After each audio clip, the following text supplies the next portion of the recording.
Assalamualaikum warahmatullahi wabarakatuh.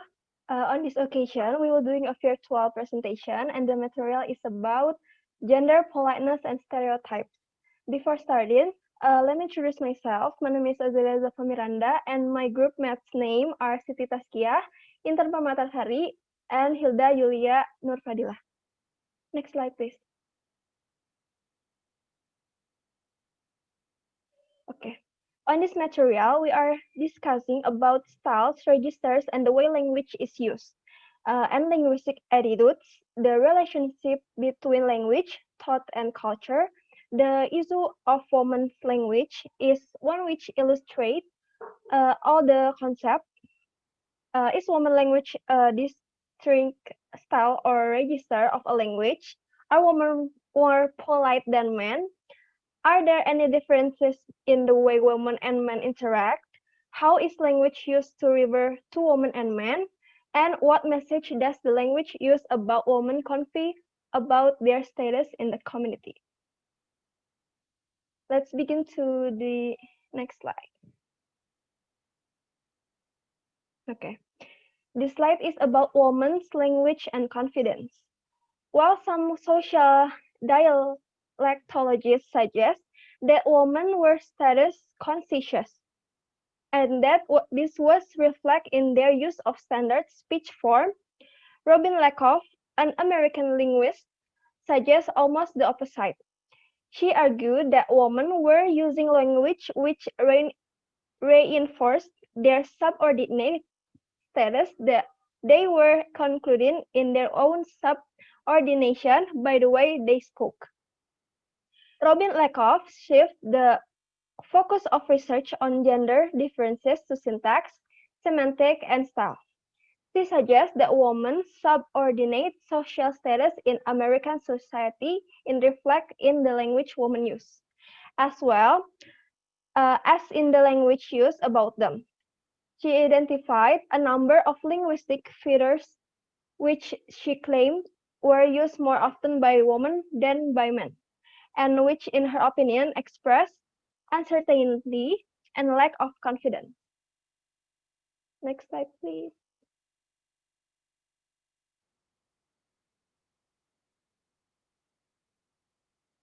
Okay, on this slide, I will read an example of a female sentence marked with linguistic features according to Lakoff.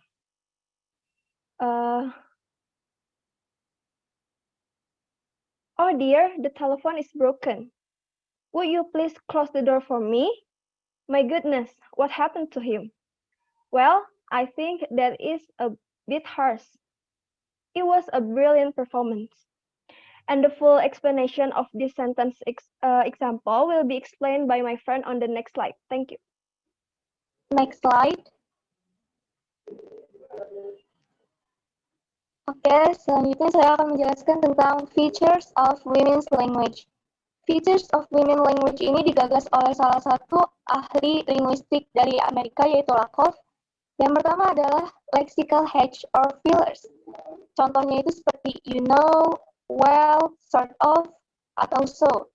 Nah, alasan kebanyakan wanita menggunakan lexical hedge or fillers ini adalah untuk memikirkan apa yang akan mereka katakan selanjutnya, atau untuk menjaga percakapan agar tetap pada jalurnya. Contohnya itu kayak misalnya saat kita pengen mengatakan sesuatu, kita masih mikir apa yang akan ingin kita katakan, maka kita sering bilang, you know that, apa gitu. Nah, itu tuh karena kita masih memikirkan hal yang selanjutnya akan dikatakan. Terus, untuk menjaga percakapan tetap pada jalurnya. Seperti kayak misalnya dalam sebuah percakapan itu, percakapan yang dibahas sudah tidak pada jalurnya, misalnya udah ngalor ngidul, pasti kita akan mengatakan, so intinya akan begini kan, gitu loh. Nah itu. Nah, yang kedua adalah take question. Take question adalah suatu kalimat atau pertanyaan yang diletakkan di akhir kalimat. Contohnya itu, she's very nice, isn't it? Nah, isn't it ini adalah salah satu take question. Kenapa banyak perempuan menggunakan take question? Ini adalah sebagai penekanan. Karena seringkali perempuan itu merasa kurang percaya diri dengan apa yang mereka katakan atau apa pendapat mereka yang kemukakan gitu. Jadi mereka untuk mengatakan suatu hal, selain mengatakannya, mereka juga akan meminta pendapat orang lain. Selanjutnya yang nomor 3 itu adalah rising intonation on declarative. Rising intonation on declarative ini dalam bahasa Indonesia bisa disebut juga dengan intonasi yang naik. Nah, gunanya itu untuk memeriksa atau mengkonfirmasi sesuatu. Jadi biasanya intonasi naik ini digunakan saat lawan kita meragukan lawan bicara kita. Kayak it is really good. Nah, gitu. Dan nomor 4 adalah anti-adjective. Anti-adjective ini adalah kata sifat di mana kata sifat itu tidak memiliki konotasi. Jadi perempuan dalam berbicara itu lebih mengedepankan rasa yang ada di pikiran itu. Pokoknya apa yang mereka rasakan. Kayak misalnya contohnya itu it is really cute gitu ya misalnya. Cute-nya itu sebenarnya cute itu untuk menunjukkan perasaan mereka terhadap suatu hal. Padahal kalau dibandingkan pria tidak akan menggunakan kata cute, tetapi mereka akan menggunakan kata great. Tuh. Nomor 5 ada phrases, colors, terms. Jadi menurut Lakoff, wanita ini memiliki kosakata yang kaya. Jadi dalam warna juga mereka punya banyak warna. Misalnya warna merah. Kata perempuan, pasti warna merah itu ada warna merah muda, merah marun, merah cabai gitu kan. Tapi menurut laki-laki merah itu yang merah gitu, nggak ada yang lainnya. Yang selanjutnya adalah intensifiers. Intensifiers ini adalah untuk membujuk dan memperkuat makna seperti I hate you so much. Nah, so ini merupakan intensifiers. Nah, yang ketujuh adalah hypercorrect grammar, yaitu wanita menggunakan bahasa yang lebih formal daripada laki-laki. Yang kedelapan ada super polite forms. Nah, selain menggunakan kata yang lebih formal, wanita juga menggunakan kata-kata yang kesannya lebih sopan dibandingkan laki-laki. Yang nomor 9 adalah avoidance of strong swear words. Nah, di sini nomor 9 mengatakan bahwa wanita jarang menggunakan bahasa-bahasa kasar atau bersumpah dengan kata-kata kasar dibandingkan laki-laki. Yang terakhir adalah empathic stress. Empathic stress ini adalah dalam berbicara, wanita sering menekankan ucapan mereka dibandingkan pria. Contohnya adalah, it was a brilliant performance. Mereka akan bilang, it was a brilliant. Brilliant-nya itu ditekankan. Next slide. Selanjutnya ada lack of linguistic features. Lack of linguistic features seperti yang dibahas sebelumnya ada take. Take itu pertanyaan yang ada di akhir kalimat. Ini juga menunjukkan untuk yang pertama express uncertainty, yaitu mengekspresikan ketidakpastian. Yang kedua sebagai positive politeness device atau dalam bahasa Indonesia ini sebagai penyalur bahasa yang lebih sopan. Yang ketiga ada provide a topic conversation sebagai topik percakapan. Lalu sebagai to soften a directive or criticism. Jadi dalam mengkritisi sesuatu juga tag ini bisa digunakan. Misalnya kita dengar lagu yang kurang bagus, yang menurut kita jelek gitu ya. Misalnya ada seorang yang nyanyi lagunya jelek gitu. Terus kita bilang, her song is bad. Nah itu kan kayak kritik tapi kasar ya. Makanya sering perempuan ngomong, her song is bad, isn't it? Nah gitu, isn't it ini selain melunakkan kritikan gitu. Jadi kritiknya nggak terlalu pedas. Terus yang selanjutnya sebagai use as confrontational, sebagai konfrontasi. Nah, kayak yang tadi, kalau ada konfrontasi, isn't it ini atau take ini, that question ini bisa digunakan untuk melunakkan kritik atau arahan. Next slide. Selanjutnya ada lack of linguistic features. Nah, ini di sini dalam interaksi. Menurut Lakoff, women use more text than men. Perempuan atau wanita biasanya menggunakan lebih banyak teks daripada pria. Alasannya adalah sebagai penyalur bahasa yang lebih sopan. Lalu yang kedua ada men do more interruption than women.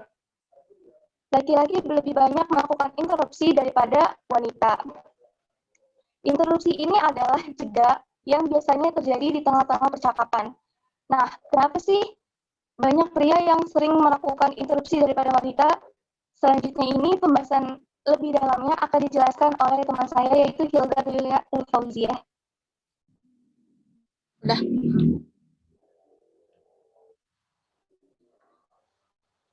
Selanjutnya adalah feedback. Feedback is the return of information about the result of process of activity. Dalam interaksi, feedback sering juga disebut sebagai respon yang orang lain berikan terhadap kita. Contohnya adalah ada kutipan di sini, women as cooperative conversationalists provide more encouraging feedback than men do. Ini bisa dibuktikan dengan penelitian, sebuah penelitian di New Zealand yang meneliti tentang distribusi feedback positif. Penelitian ini menyatakan bahwa wanita 4 kali lebih sering memberikan feedback positif daripada laki-laki. Terus kemudian ada penelitian juga dari Amerika Serikat yang menyatakan bahwa secara umum interaksi percakapan mengungkapkan perempuan sebagai pembicara yang kooperatif, sedangkan laki-laki cenderung lebih kompetitif dan kurang mendukung orang lain. Selanjutnya explanation. Why men do more interruption than women, and why men give less encouraging feedback to their conversational partner than women do. Jawabannya adalah karena gender. Norma perbincangan perempuan dapat menjadi norma interaksi kelompok kecil dalam konteks private, di mana tujuan interaksinya adalah untuk solidaritas dan menekankan pada menjaga hubungan sosial yang baik. Sedangkan laki-laki cenderung lebih interaksi publik yang berorientasi referensi. Selanjutnya ada contoh juga di sini. Perbedaan cara berinteraksi antara perempuan dan laki-laki mungkin disebabkan oleh pola sosialisasi dan akulturasi yang berbeda. Jika kita mempelajari cara berbicara terutama dalam kelompok sebaya sesama jenis, maka pola yang kita pelajari cenderung spesifik jenis kelamin. Selanjutnya, in interruption. For instance, women doctors more consistently interrupt by their patient, while male doctors did most of the interrupting in their consultation. The position of women reflected in this pattern has more to do with gender than role or occupation. Oke, selanjutnya adalah in giving feedback. The norm of women talk in small interaction in private context. The good solidarity stressing or maintaining good relation. By contrast, the norms of male interaction seems to be a public, referentially oriented interaction, adversarial one. Bentar.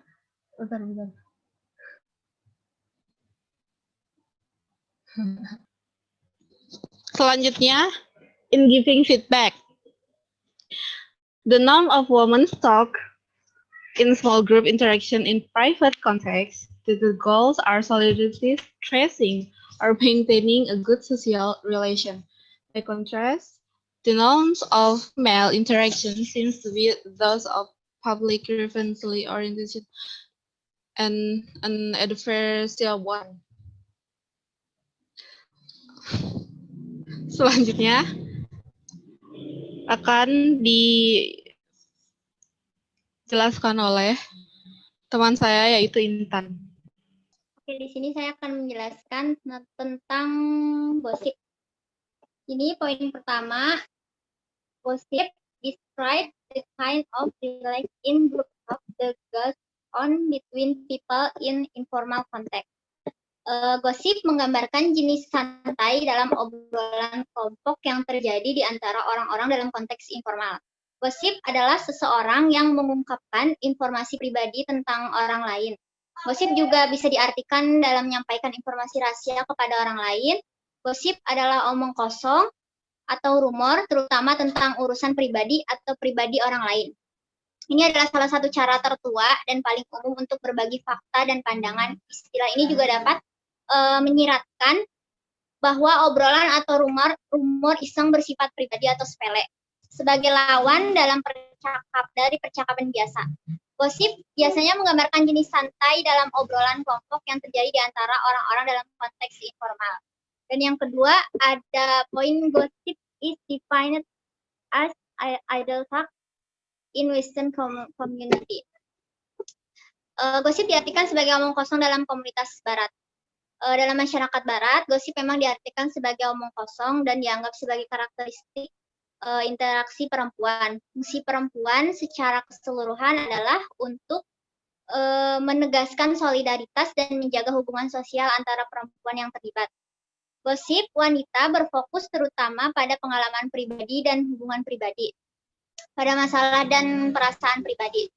Gosip bukanlah hobi yang sepele. Bergosip penting untuk kesejahteraan sosial, psikologis, dan bahkan fisik manusia. Wanita lebih terampil daripada pria dalam membuat gosip yang menghibur. 3 faktor yang terlibat yaitu nada yang sangat bersemangat, banyak detail, umpan balik, dan antusias. Oke, next slide. Di sini ada gossip for women and men. Ini kita bisa membedakan bahwa topik gosip pada perempuan itu lebih ke pembicaraan tentang pengalaman pribadi mereka. Sedangkan untuk laki-laki mungkin fokus pada hal-hal dan aktivitas. Dan for women, gosip lebih berfokus pada perasaan dan reaksi, dan juga bertujuan untuk memperkuat solidaritas dan menjaga hubungan sosial. Berbeda dengan laki-laki, gosip lebih berfokus pada hal-hal dan aktivitas dan juga bertujuan untuk sekedar bertukar ide atau mendapatkan informasi. Oke, next slide. Ini ada the construction of gender. Mendekati approaching gender identity as a construction rather than as fixed category is also useful in accounting, for example, where women adapt to masculine context and men adapt to feminine context. Mendekati identitas gender sebagai konstruksi, bukan sebagai kategori tetap, juga berguna dalam menjelaskan contoh di mana perempuan beradaptasi dengan konteks maskulin dan laki-laki beradaptasi dengan konteks feminim. Misalnya saja wanita di kepolisian.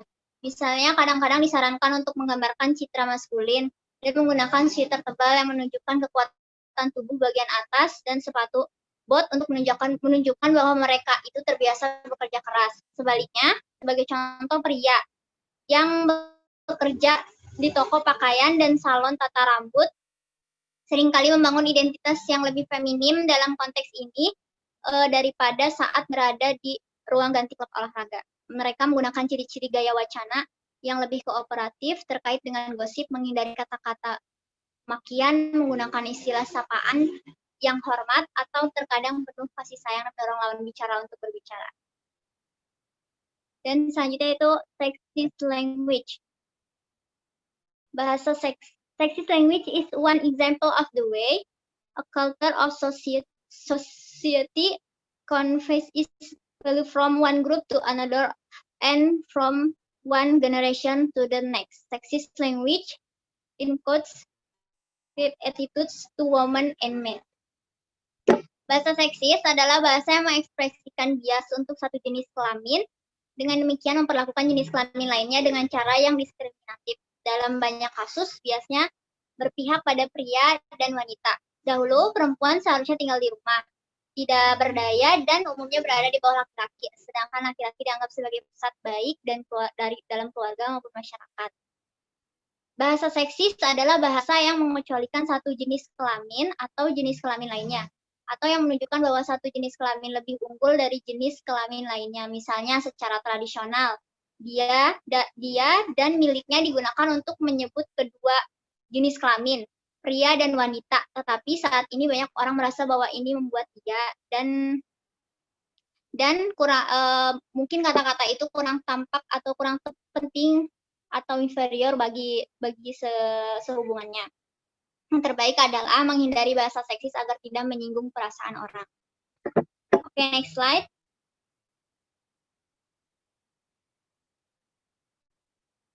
Yang selanjutnya adalah can language be sexist? Bisakah bahasa menjadi bahasa seksis? Feminis telah mengklaim bahwa bahasa Inggris adalah bahasa seksis. Pada pandangan pertama, mungkin tampak aneh untuk mengatakan bahwa sebuah bahasa bukan penuturnya yang seksis. Seksisme dalam focus behavior yang menjaga ketimpangan sosial antara perempuan dan laki-laki. Bisakah sebuah bahasa berkontribusi pada pemeliharaan ketidaksetaraan sosial antara perempuan dan laki-laki?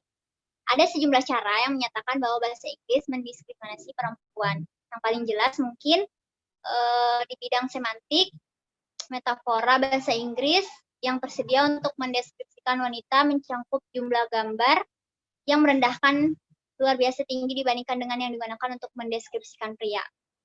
Intinya, untuk berkomunikasi menggunakan bahasa harus menghindari istilah yang dapat mendiskriminasikan jenis kelamin tertentu, baik laki-laki maupun perempuan. Saat menghindari istilah yang mendiskriminasikan gender, penting untuk mendefinisikan dan memahami istilah diskriminasi gender. Dan bahasa yang membeda-bedakan gender itu disebut bahasa seksis. Udah doang ya.